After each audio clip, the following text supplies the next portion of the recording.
strain? Was it a bicycle?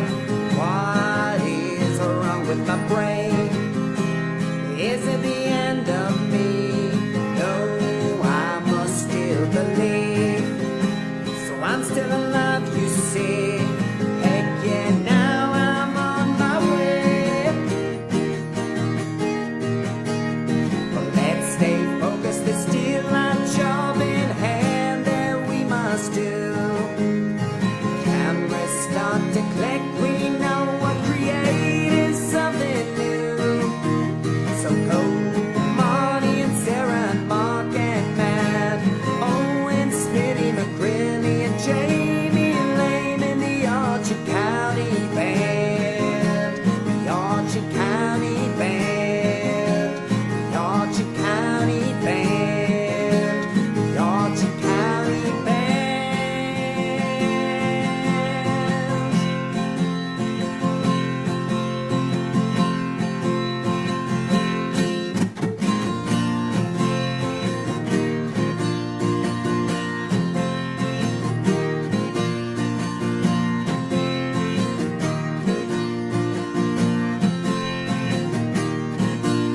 Stop the clock, we're done, we're rolling.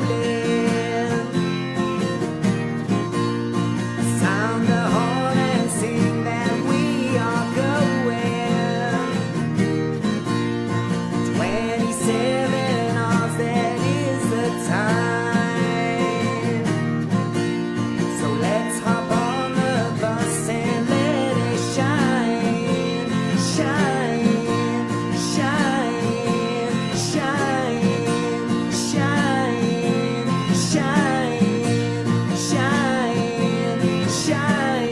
Say sha la la la la la la, sha la la la la la la, sha la la la la la la, sha la la la la la la, sha la la la la la la, sha la la la la la la, sha la la la la la la, sha la la la la la la.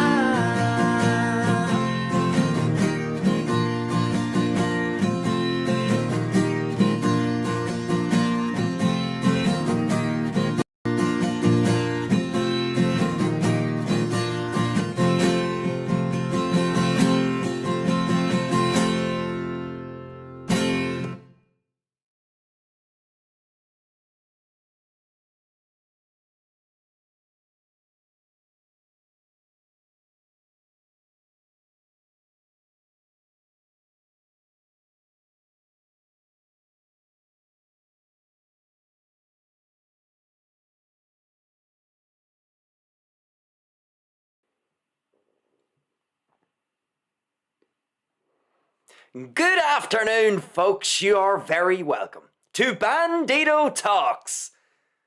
Oh Lord, there's war.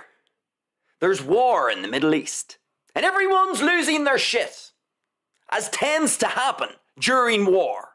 It doesn't matter if you don't live anywhere near the region where the war is taking place. Everybody loses their shit. It's World War III, they say. Some people are even saying, I'm reading, maybe they are just bots on the internet, but some people are saying, are predicting that the world may end in 2026. Word on the street. It's a new one to me. Apparently some prophecy has been made. 2026 is going to be the year where we all meet our doom. I don't know if you buy into prophecies much, but I certainly hope this one is not true. It goes without saying. But this is what people are saying whenever you get a bit of turbulence in the world. People lose the run of themselves. They start reading prophecies. And 2026 is going to be the year. This war between the US and Israel, or I should say actually, this war between the US and Israel and Iran is just the beginning of the end for us all here in 2026. So whatever plans you had For the rest of this year, perhaps going into 2027, 2028, this could be your final year, folks, according to some. But look, I understand. War isn't pleasant. I don't think anybody, no ordinary citizen with a fully functioning brain, really wants to see outright war. Now, what it is that we are witnessing at the moment, could we really call this outright war? I don't think so. I think you've got a bunch of jabs being thrown. Think of it in boxing terms, like jabs being thrown. The jab is sort of one of those shots in boxing where, yes, it can do some damage over a sustained period of time, but the jab in and of itself isn't supposed to be a shot that knocks the opponent out. In general, in boxing, the jab isn't a knockout blow. It's a shot that's used to maintain distance, to dissuade the opponent from closing in, to try and offer some sort of defense against some terrier who wants to get in close and start beating at your body and uppercutting you. So the jab keeps distance. It allows you to keep your opponent at distance. It's not supposed to be a knockout shot. The uppercut could be a knockout shot. A left hook could be a knockout shot. I think this war at the moment, it's more like jabs in boxing. Sure, there are a few missiles. That's true. There is a bit of smoke over here, a few fires over there. But I don't think we could say it's outright war at the moment. I think that would be fair to say. Jabs are being exchanged. It seems like the opponents are trying to feel one another out. Again, a jab is one of those punches in boxing where it allows you to keep your distance, it allows you to work your way into the fight. Keep your opponent at distance, make sure you don't incur too much damage, but at the same time you're landing something. And perhaps over the course of the bout, you could chop your opponent up with the jab, but the jab isn't going to knock your opponent out. If you have a boxing fight where you have two boxers who are just jabbing one another all of the time, it's not very entertaining. And I think we've all seen that in boxing. You get two fighters and they just jab at distance.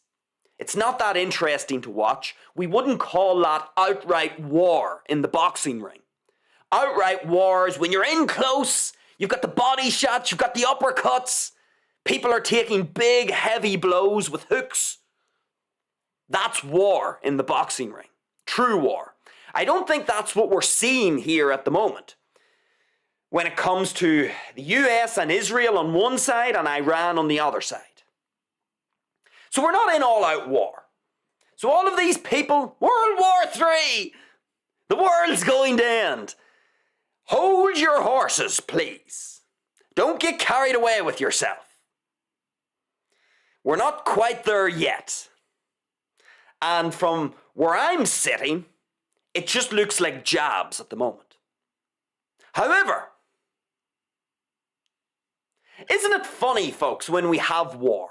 Now, I'm not saying war is funny, but isn't it funny to observe people's behavior during war? The common citizen.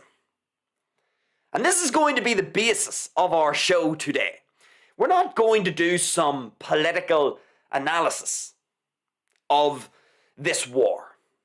That's for some other YouTube channel. Not for us here on Bandido Talks. We're not going to look at this politically.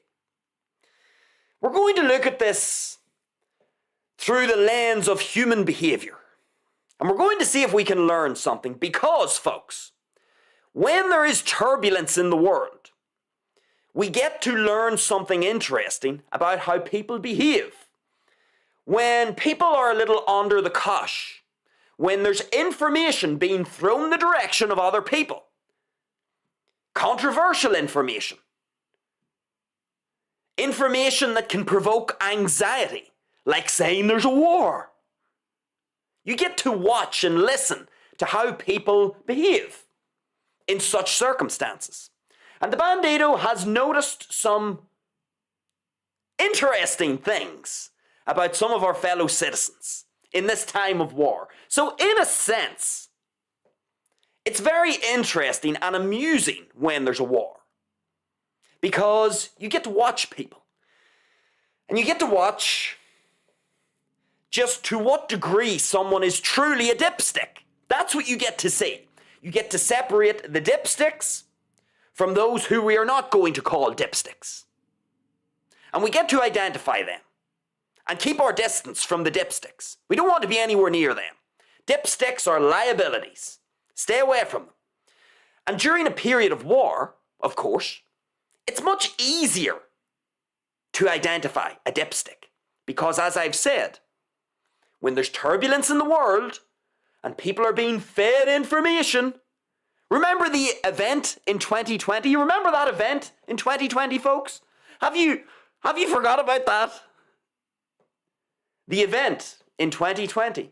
Remember when there was a big global shutdown? Remember that? Well, again, didn't we all get to observe the behavior of our fellow citizens? We did get to observe some interesting behaviors, didn't we? Because, of course, when you have a global crisis, an outbreak of a very, very dangerous little virus, this little microorganism, very dangerous. We all got to watch how people reacted. And it's really no different during war. And the reason why I say we are not in a fully fledged war at the moment, it's important to realize that. Because certainly from my perspective, I've seen videos of what a war looks like. And this particular war that we are witnessing at the moment, it certainly hasn't escalated to the point where I would be saying, oh dear, well, I mean, this looks a little dicey. At the moment, it looks like jabs. And so we have this war between these different countries, and they're basically jabbing. They're jabbing one another. It's not outright war in the ring, if we look at it from a boxing perspective. And even though it's not fully fledged war, we still get to see how people react when it isn't even a fully fledged war. People think it is. I wonder why. But anyway, we're going to look at this through the perspective of human behavior, because I have to say, I have observed and read some interesting things in the last few days. I'm going to, let's just say, perhaps, reveal some of the hypocrisy among our fellow citizens. That doesn't make them bad people. Before you jump to conclusions. But people are hypocrites. They say one thing and then their own actions betray them. How else could you define a hypocrite? They say one thing, they give it the big one over here. They're giving it the big one, and then when the shit hits the fan and we have a little bit of turbulence in the world, all of a sudden, we observe their actions contradicting their words. Hypocrisy. I've seen quite a bit of that over the last few days. We're going to talk about it because there's something very interesting for us to learn from this. But before we get into all of that, folks, it is the first show of the week. We're back here on Monday, here on YouTube. The same rules as always are going to apply, folks. If you enjoy the live stream, feel free to give us a thumbs up. Give us a little like. If you're joining us live, get into the live chat. Let me know your insights. Drop a comment down there. We'll get to all of those comments at the end of the show, if we have any at all. If you are watching after the live event has concluded, the same thing applies. Get down into the comments. Let me know what you think about everything that we will talk about. And then finally, folks, if you like in general what we do here at Bandido Talks, then feel free to subscribe to the channel here on YouTube. We are live Monday to Wednesday at 5 p.m. Irish time here on YouTube, Monday to Wednesday. If you think 3 live shows is not enough for you, then remember, the Bandido is also live over on Rumble. We are live over on Rumble Monday to Wednesday at 6 p.m. Irish time. So there are 3 live shows over on Rumble, 3 live shows here on YouTube. Different topics, they are different shows. We don't just regurgitate the same information. Different shows, different angles of attack for our different topics. So if you want more live content, head over to Rumble. Use the scrolling black banner below to direct yourself over to Rumble. I'll be heading over to Rumble after this live show at 6 p.m. Irish time. Subscribe to Bandido Talks over on Rumble. Subscribe to Bandido Talks here on YouTube. Keep yourself notified. Keep yourself notified of what the Bandido's doing, what stories he's covering, what lessons you have to learn, what lessons the Bandido has to learn. You'll be notified of all of that content, all of our new uploads. Subscribe to both channels. That is what the Bandido advises. But anyway, with all of that out of the road, folks, let us truly get into this afternoon's show. War. War, folks, reveals character. It shows who is willing to back up their words with action. Because, folks, when everything's going well in the world, when everything's going well in your life, it's easy to talk the talk. But when there's some turbulence, we get to see who really means what they say. And that's good, in a sense, because at the end of the day, folks, for those of you who don't know, actually, the Bandido did an episode over on Rumble. Episode 10. Go check it out over on Rumble. I think, when did I do that episode? It was at the end of January. I think the 29th of January. I did a show all about this potential war. So over a month ago, I did a show about this war that might have happened, and we looked at it through the perspective of controllables and uncontrollables. Now go check out that episode. I would encourage you to head over to Rumble after this live show, watch that episode. Because it was a really good episode. We were forecasting what was going to happen right now. And it's a useful episode to watch. And here's the thing, folks. Nobody really likes war. Unless, of course, you're profiting from the war. But in general, most of us really don't like this idea that our security and our physical safety could be put in some sort of jeopardy. Nobody likes that. And so if we could avoid war, we would avoid it. We've talked about this before. No animal in the wild really wants to fight. Animals will posture. They will do a whole bunch of things in order to resolve a dispute. A dispute about territory, a dispute about food, a dispute about mates. Animals will do all sorts of posturing. They'll bare their teeth. They'll take a certain posture to make themselves look bigger. They'll emit threatening noises. They'll bare their teeth, bare their claws, whatever it is. Animals will do whatever it takes not to engage in, quote, war or combat, because there's a lot of cost that comes, potentially, from engaging in war or combat. And animals know this, and we are animals, folks. So, the same rules apply. A lot of the times, in fact, most times, disputes can be resolved basically through posturing, through indicating how potentially violent you could be, and the person or the creature on the other side, by observing the potential that you have for violence, that's enough to resolve the dispute. If you're able to convince the person on the other side that you could deal them a lot of damage, then that might resolve the dispute. And it's far better to do it that way. Because when you enter into war or physical combat, why is it that animals don't like this? Why is this a last resort for animals? To engage in physical combat? Why is it a last resort? Let me tell you why. The reason why animals do a whole bunch of posturing trying to avoid combat or war is because when you engage in physical combat, it is unpredictable. That's why animals don't like to do this if they can avoid it. There's an unpredictability. If you are a tiger and you are in a dispute with some other tiger, let's say over territory. Territories are overlapping and there's some sort of a dispute. The reason why both tigers really don't want to engage in physical combat is because it's unpredictable.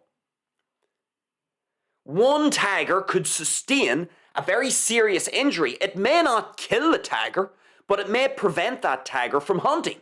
And if that tiger can't hunt, well, it can't go and eat grass.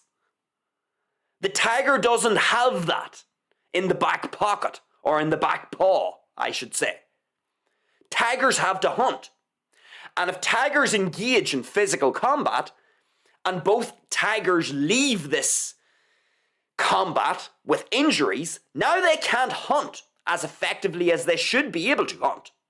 And that means they can't catch food. And if they can't catch food, they're going to starve to death. Now, of course, in combat, each tiger could sustain a fatal injury. And that could end up just killing them a few hours later as they bleed out. So combat is unpredictable. No matter how capable you think you are, you're never exactly sure just how much potential your opponent has until you actually engage in the conflict. And that unpredictability is oftentimes enough to dissuade people from entering into physical combat or war, because you use your imagination. You're basically imagining, I think I can beat this person, but what happens if I have overestimated my own capabilities and underestimated theirs? All of a sudden, I'm in this physical combat and I'm sustaining a whole bunch of injuries, and if I'm a tiger, I'm fucked, because now I can't hunt. And if I can't hunt, I can't eat. And if I can't eat, I starve, which equals death. So animals in the wild, if they can avoid combat, they will avoid it. Humans are no different. How is it that humans and other animals avoid combat or war? We posture. We flex our muscles, basically. We show our opposition. Look how strong and capable I am. I have a lot of potential to inflict harm upon you, so you better concede. And the other creature or human on the other side is doing something similar. And if enough posturing happens, then both parties may come to an agreement. One party may realize, you know what, I don't think I have what it takes to topple this chap. I think if I enter into physical combat, I'm going to get my arse kicked. And so the dispute gets resolved. So look, nobody wants war. That's a baseline for animal life. Not just humans, for animal life. No animal wants war.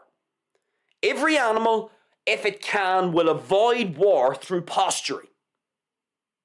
That's the better way to resolve a disagreement or a dispute. Now, this hasn't quite happened though when it comes to the US and Israel engaging in combat with Iran.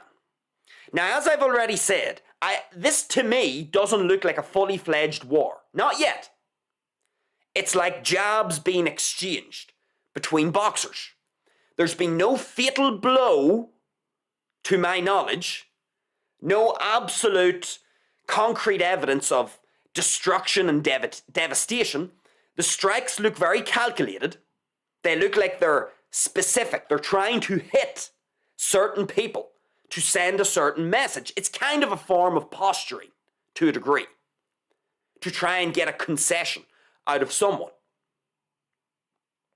In this case, the US and Israel are trying to get perhaps Iran to concede by strategically striking and killing their leaders.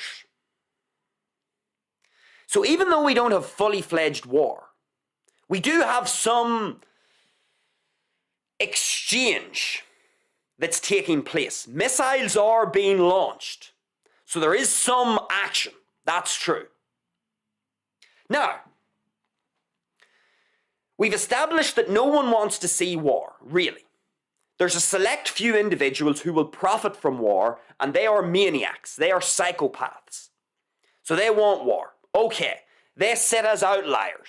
Most people don't want war, and the reason why, as I've already said, most people and most animals don't want war is because it generates unpredictability. It generates unpredictability in terms of your security and physical safety. It generates a whole bunch of unpredictability in the markets, oil prices, stocks, you name it. All of these things, the markets in general, get spooked when there's war. And so financially, for certain people, this would be a very unpredictable, uncertain time because they might have their money invested in certain things. They are hoping to get returns on those things. But if the market gets all spooked, then things can go a little haywire and people can lose out. So there's unpredictability. And most people don't like unpredictability. Some people will benefit, that's true. And those people perhaps want war.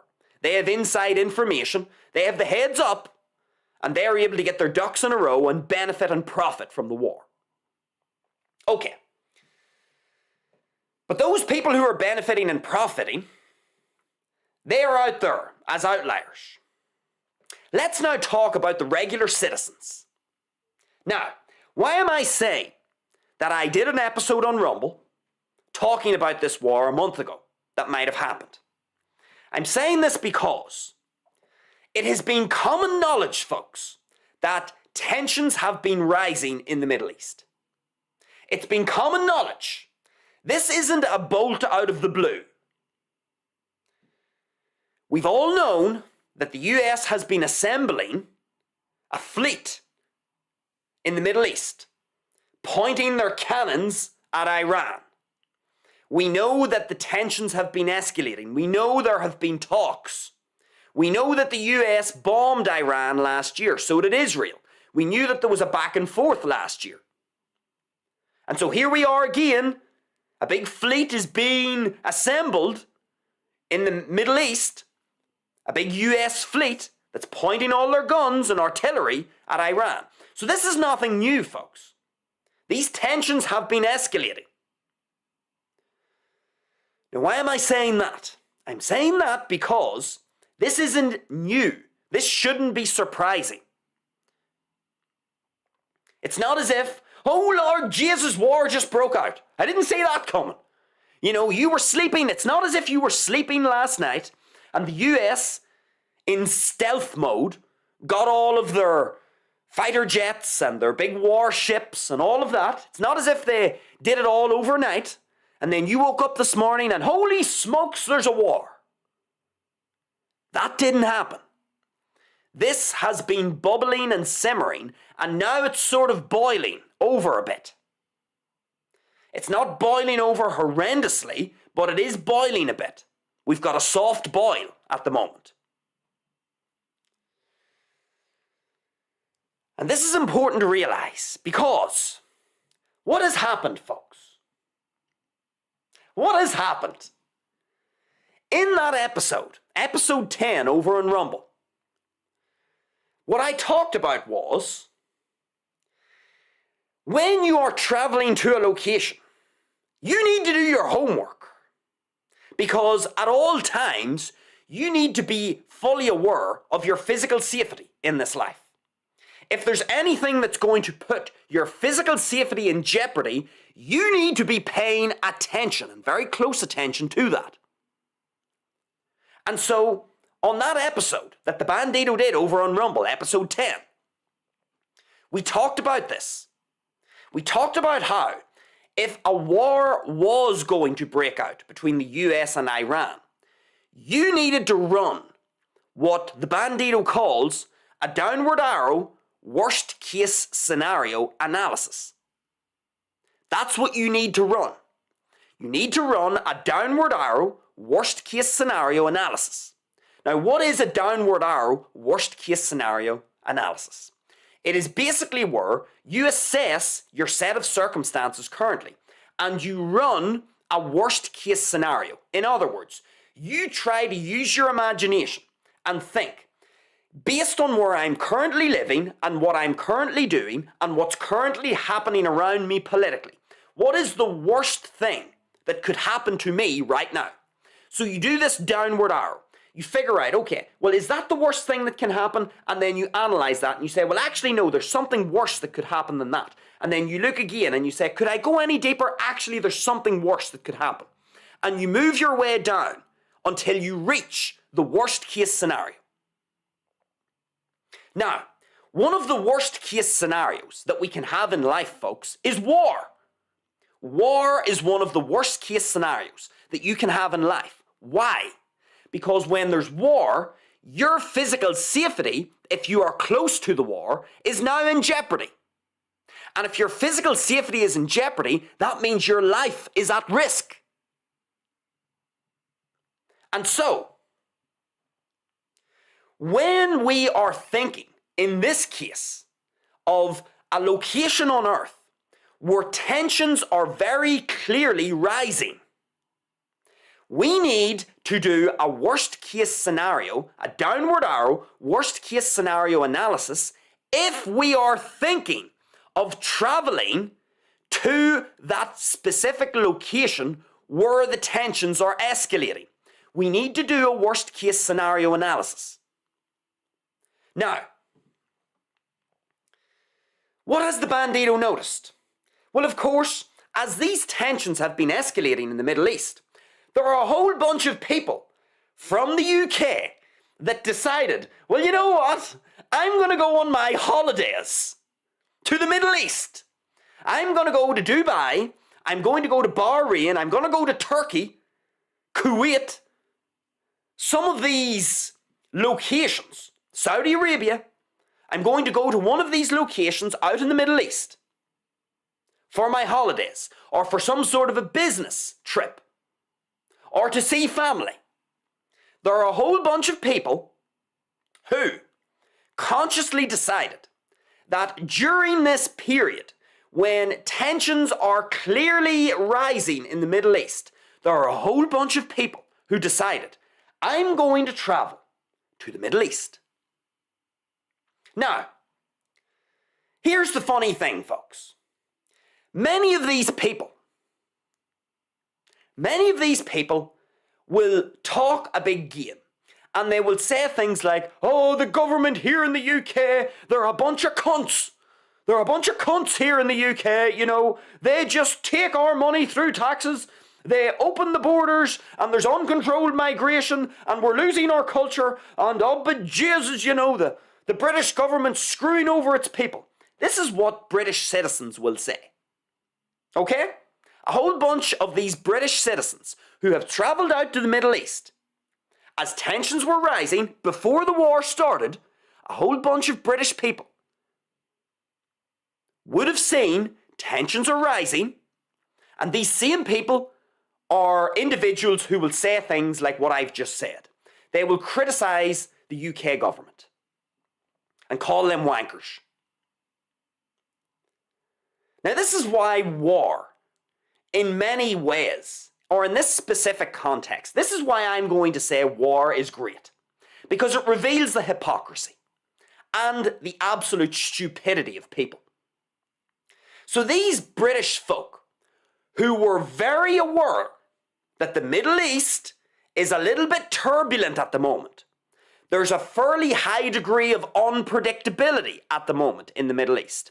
If you decide to go to Dubai, or Saudi Arabia, or Bahrain, or Qatar, or some of these places that you know are an ally of the US, and if the US does decide to bomb Iran, well, guess what might happen? Iran might retaliate and start sending missiles targeting American air bases in these countries because they are US allies. It's part of Iran's retaliatory response. So here we've got a whole bunch of British folk. I'm going to go on my holidays out to the Middle East. even though they know tensions are rising. And these same people give it the big one, saying about how the British government are a bunch of wankers. All right. So you're talking a big game. All right, you're talking a big game. So they head out to the Middle East, these British folk. And what happens? Well, a few days ago, the US and Israel bomb Iran. They attack Iran. And then what does Iran do? What's its response to being attacked? Well, Iran starts sending out little jabs, little missiles towards the UAE, towards some of these other places that people are going out for their holidays or their business trip. And so what starts to happen? Well, missiles start to land in some of these countries. And these British people start to see, oh dear, well, this location that I went to on holidays, well, holy smokes, it's getting bombed by Iran. Oh God, there's a war. And everybody starts to panic. Oh God, there's a war. Oh, look, Johnny, there's a missile. There's a missile that's been intercepted. What are we going to do, Johnny? And everyone starts to panic. And what does everyone start to do? What do they start to say? It's just beautiful, folks. These British people who give it the big one, calling the British government wankers. You see, whenever the missiles start to rain down on Dubai and Bahrain and Turkey and wherever the fuck else has been targeted, these British folk, what do?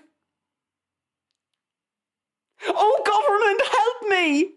Help me! I'm being bombed! I'm a British citizen!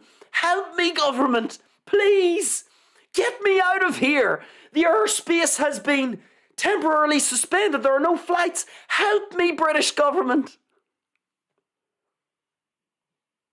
Hypocrites! Full of shit. People are full of shit at times. These British people knew fine well that they were heading out to an area where tensions were rising. They knew fine well that there could be a war, but they went out there anyway. And then it's funny, isn't it? Because when they do go out there and a bit of action starts to happen, a few missiles start to be launched, what happens? You see that government that they were calling wankers? What do? You know the British government that they were saying, those politicians in charge of the British government, they're wankers? You know those same citizens, those same British citizens, you know what they do? Whenever they start to see a few missiles and there's a wee bit of turbulence, they turn and seek the help and guidance of the government. It's just beautiful. Dipshits, that's what they are. Idiots, dipshits, you name it. Whatever variant you want to use of the word dipshit. They are full of shit. Now let me just read you out this little article here.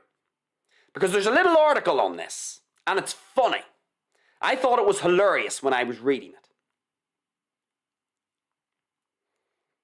So let me get this little article up here. Let's see.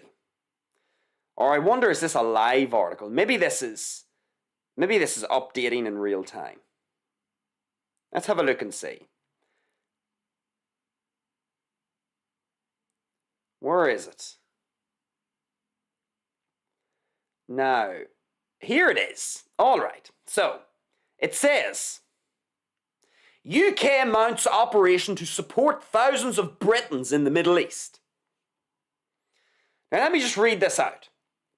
So, over 100,000 Britons have registered their location and contact details to receive direct Foreign Office updates, with the majority being holidaymakers in the United Arab Emirates or people in transit at major hub airports.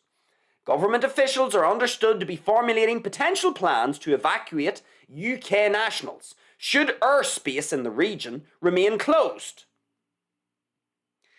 And these areas where the British nationals are, it says the government has asked British nationals in Bahrain, Israel, Kuwait, the Palestinian territories, Qatar, and the UAE to register their presence to receive updates. And it's funny, folks, isn't it? So the UK government asks, let me get my main screen up. The UK government asks its citizens that are now abroad in all of these locations. The UK government says, register your presence and we'll help you. And you see all these people who would be super critical of the UK government? What do? Over 200,000 of them sign up and register. Help me, government, please! I know I called you a wanker. I know I called you a wanker. I know I didn't like you. But you see, isn't it funny, folks? These people who say, I'm sorry, I called you a wanker. Please help me though. I'm out in the UAE and I'm scared because there are missiles out here. These dipshits can teach us something interesting, folks. And this is where the lesson is in all of this. Here's the lesson. Now, what did I say earlier? When you're doing anything in life, folks, no matter where you are on the planet, you should always be running a downward arrow, worst case scenario analysis. You should always do this. It doesn't matter whether you're in the Middle East or if you're going out for a fucking walk. Let me explain. Let me give you a simple example talking about walking. I live here in the UK. Now, I'm not out in the Middle East at the moment. So I'm not in any of these countries that Iran is currently sending missiles towards. I'm not in any of those countries. I'm not in the Middle East. I'm just here in the UK.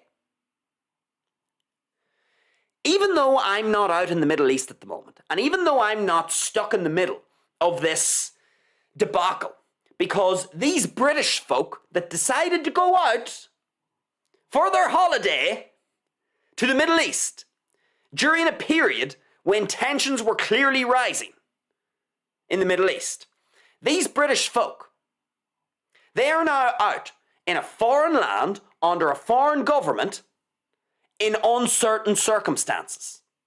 In other words, they have put themselves in a position of weakness. And let me tell you something interesting, folks. I live here in the UK. I'm not currently out in the Middle East. But you know what I do every single day? Every single day, I run a downward arrow worst case scenario analysis. I do it every single day.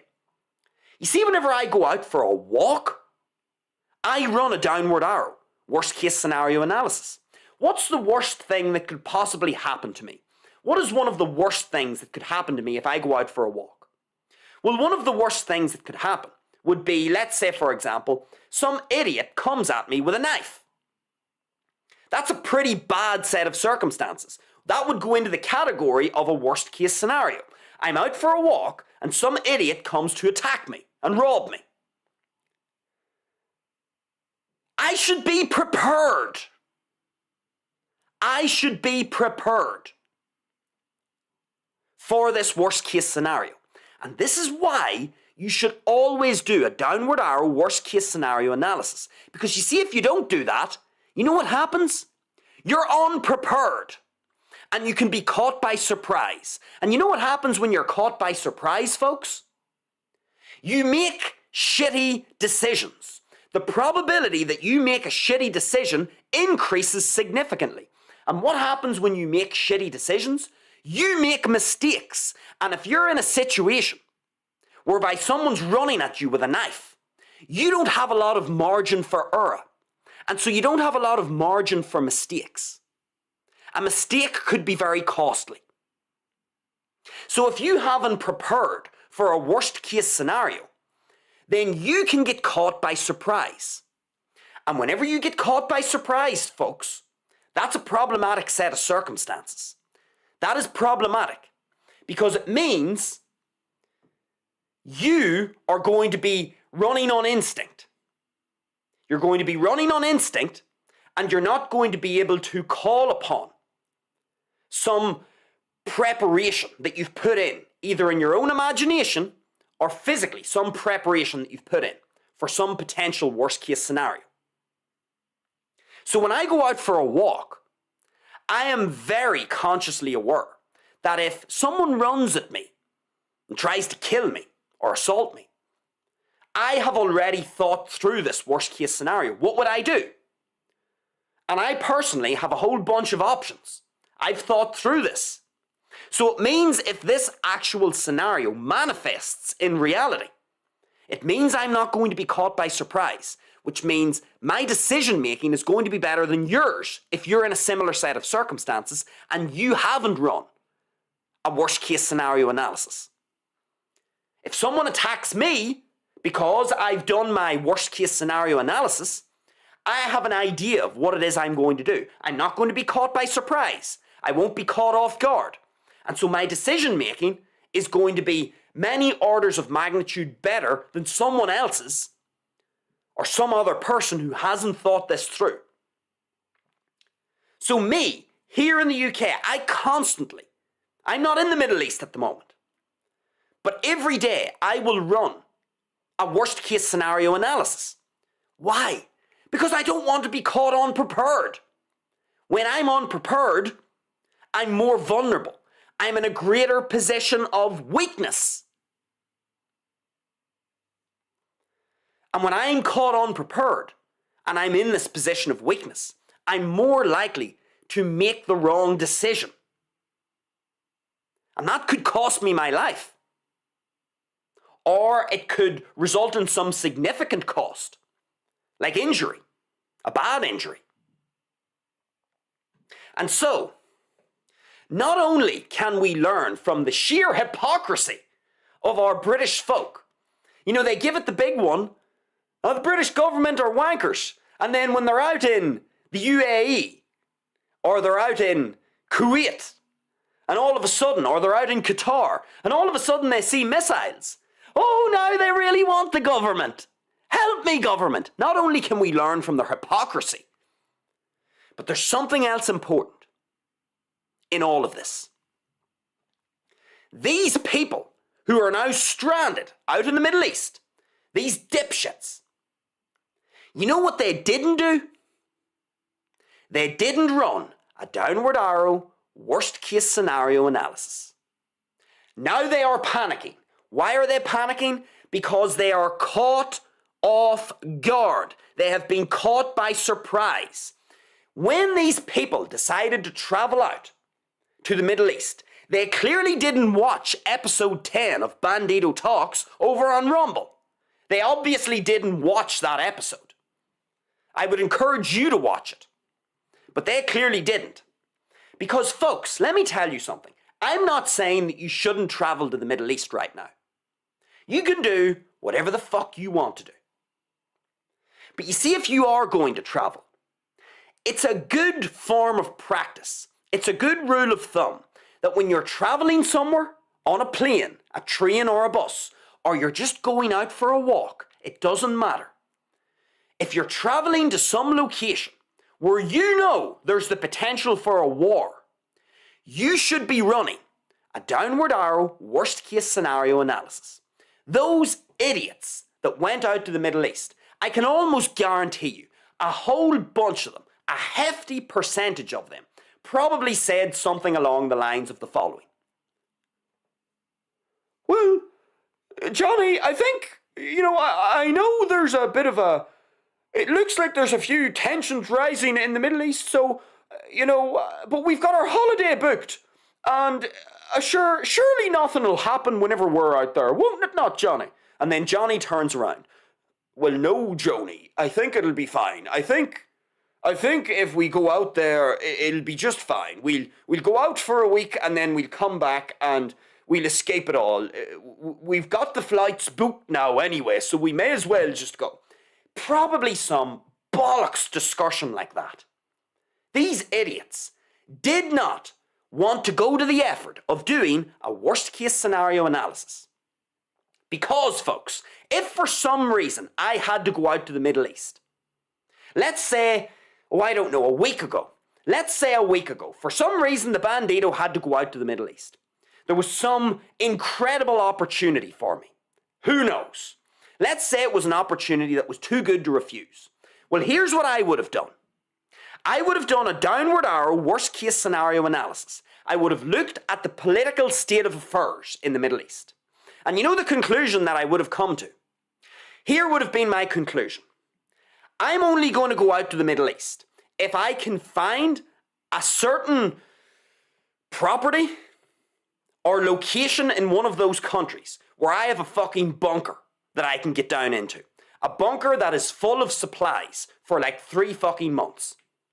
So if I can find a location out in the Middle East where this business deal that I'm going to conduct is going to take place, if I can find a location and a property that has a bunker that's, let's just say a war-proof bunker, a bomb-proof bunker, if I can find that out there, if I can find a property that has a bunker that I can escape down into, should the fireworks kick off, and it's fully supplied with months' worth of supplies, then I'll consider it.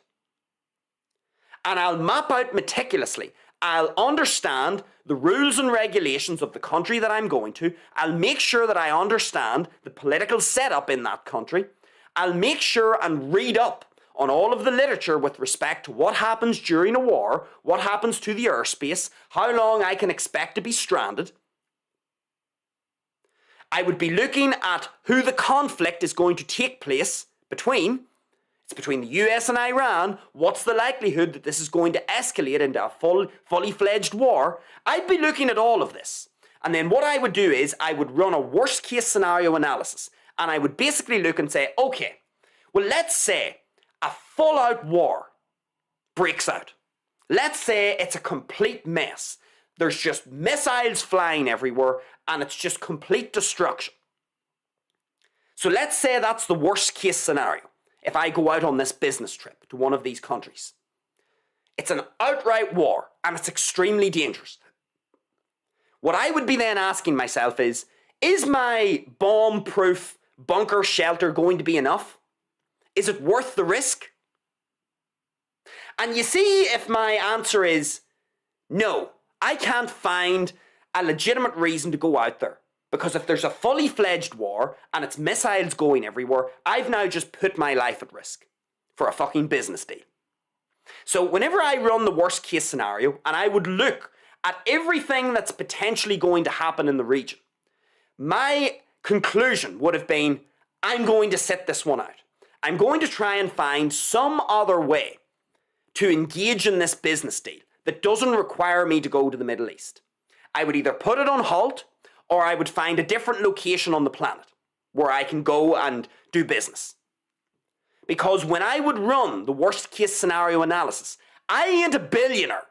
So the probability that I'm going to be able to find a property in a specific location that has a fucking bomb-proof bunker that has 3 months or 6 months worth of supplies, the probability of me being able to afford that and find that in the next 2 weeks or whatever is fairly unlikely. And so what's more likely is I'm going to get some run-of-the-mill property out in some location and now I'm totally exposed, I'm at risk if a fully fledged war breaks out. And that ain't worth it. So I would look at the worst case scenario analysis and I would come to the conclusion, this ain't worth it. I ain't a billionaire. I'm not like the politicians and the rich wealthy elite. I don't have the ability to break the rules, because whenever you're that rich and wealthy, you can be damn sure that those people aren't going to put themselves at risk. But you see, you, the peon, I'm a peon too. We are all peons. If you're listening to this, you're probably a peon. Us peons, what happens, folks, in chess? Peons die. Peons will be sacrificed in chess to protect the more valuable pieces on the chessboard. You and I are peons. And so if a big ugly war breaks out, you know who's going to be primarily at risk? You guessed it, the fucking peons. And the probability of me finding some sort of a property that's going to protect me from outright war if it breaks out is extremely unlikely. Now, do you think these holiday makers thought through all of this? Do you think they ran this worst case scenario? Or did they just say, oh, well, I've got plane tickets booked. I know tensions are rising, but should we just go out anyway and hope for the best? Now you are stranded and you can't get home. And now you are literally kissing the feet of the very government that you were calling a wanker. So not only are you a hypocrite, but you're a dipshit as well. And this is what we can learn from this, folks.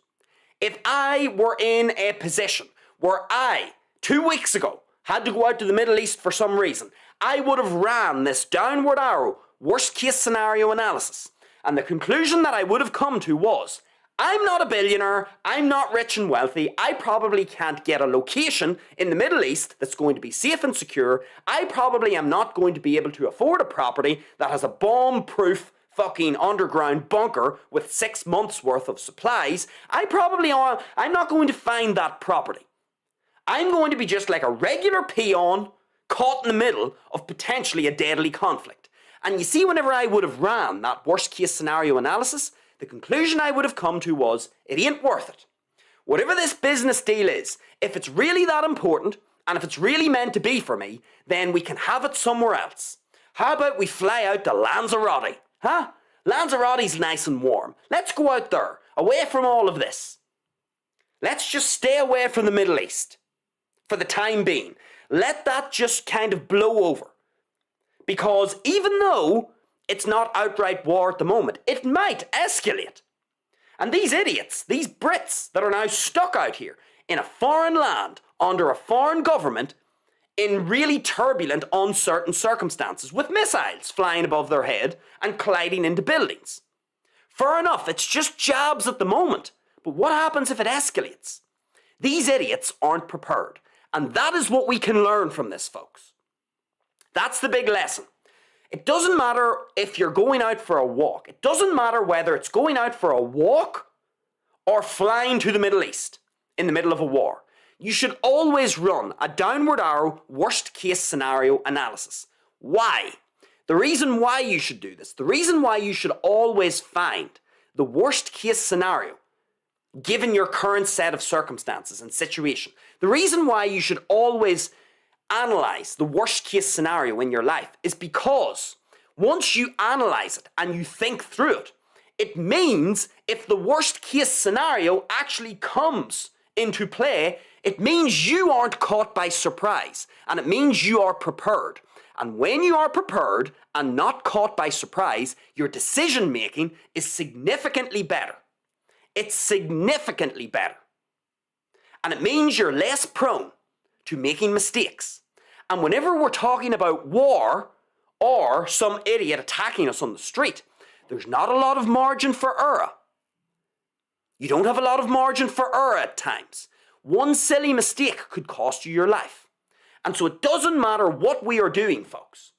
We always need to know what the worst case scenario is. And these Brits that went out to the Middle East, even though they were aware that the tensions are rising, literally the US has one of its biggest fleets in the last 2 decades pointing at Iran.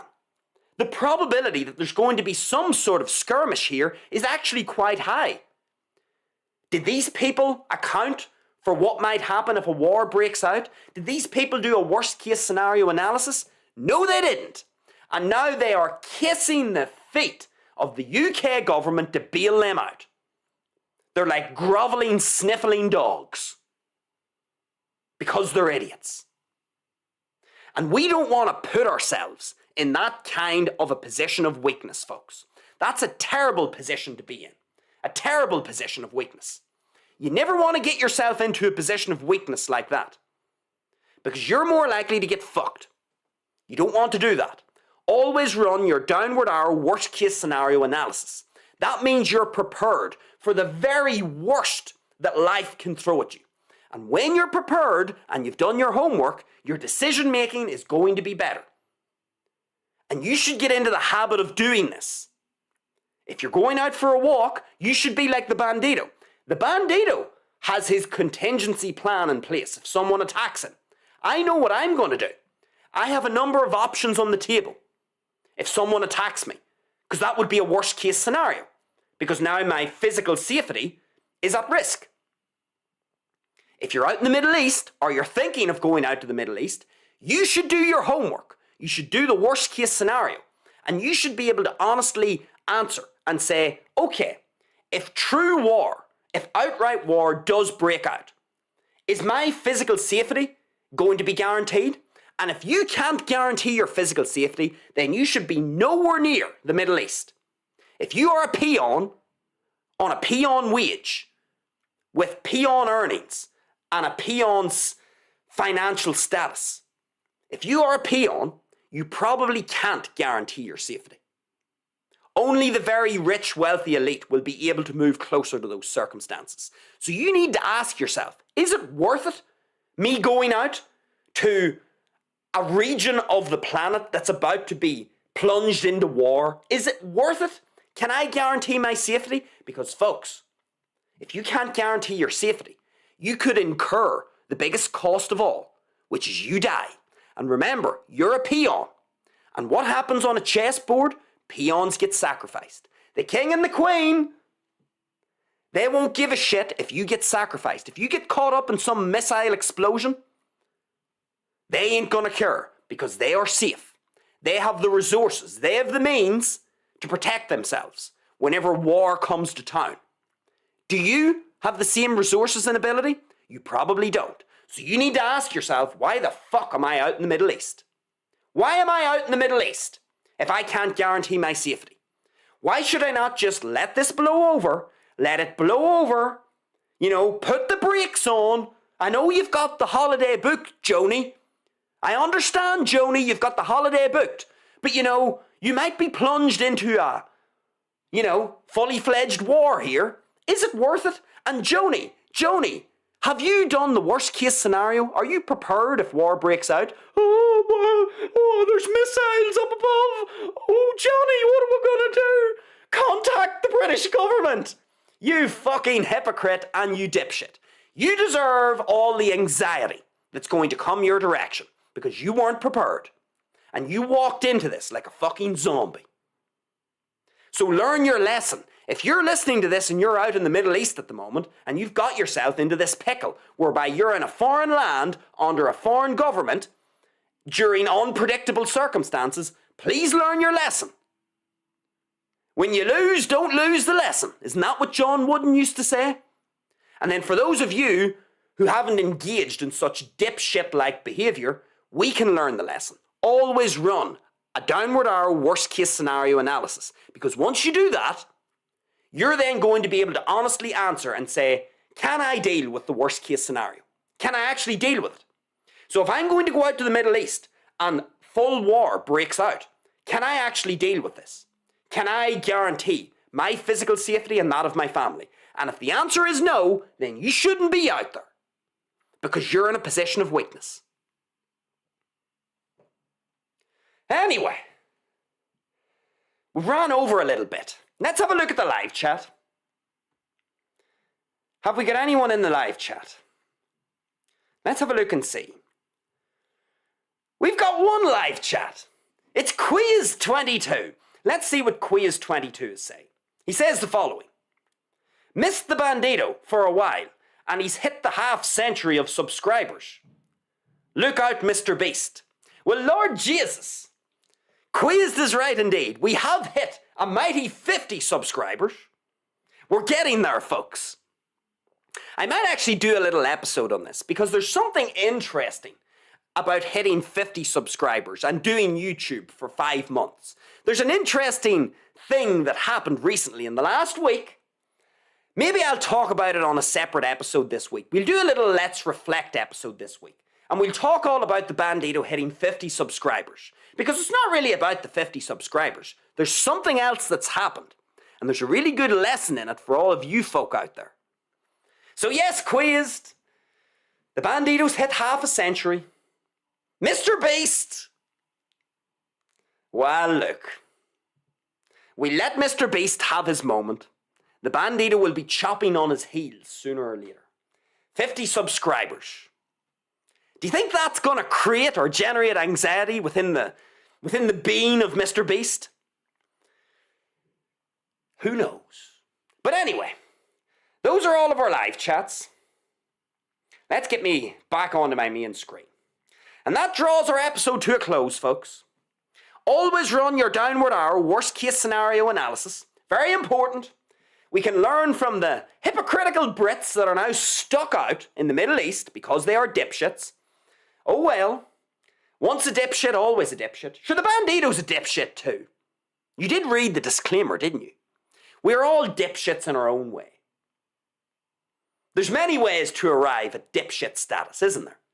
But anyway, folks, if you liked what you heard, feel free to give us a thumbs up, hit the like button, get down into the comments, let me know what you thought about our show. And then finally, folks, if you like in general what we do here at Bandido Talks, then feel free to subscribe to the channel here on YouTube. I'm going to head over to Rumble right now. We are going to be live in a few minutes over on Rumble. Feel free to join me over there. If you don't join me over on Rumble, I will be back here on YouTube tomorrow afternoon at 5 p.m. Irish time. More lessons heading your direction, folks. Enjoy the rest of your evening. And until then, folks, it is over and out from the Bandido.